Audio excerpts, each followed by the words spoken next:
Prabowo Subianto adalah seorang politikus dan mantan perwira militer Indonesia. Dia lahir pada tanggal 17 Oktober 1951 di Jakarta, Indonesia. Prabowo adalah mantan Letnan Jenderal TNI AD dan merupakan salah satu tokoh penting dalam politik Indonesia. Prabowo berasal dari keluarga yang memiliki sejarah panjang dalam politik Indonesia. Ayahnya, Sumitro Joyo Hadikusumo, adalah seorang ekonom dan politikus yang dikenal sebagai salah satu arsitek utama kebijakan ekonomi Indonesia pada era Orde Lama.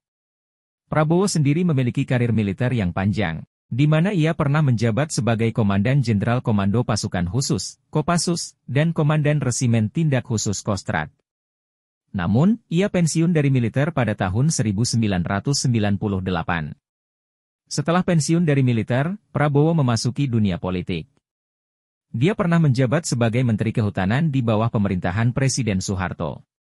Selanjutnya, dia mencalonkan diri sebagai calon presiden dalam pemilihan Presiden Indonesia pada tahun 2014 dan 2019.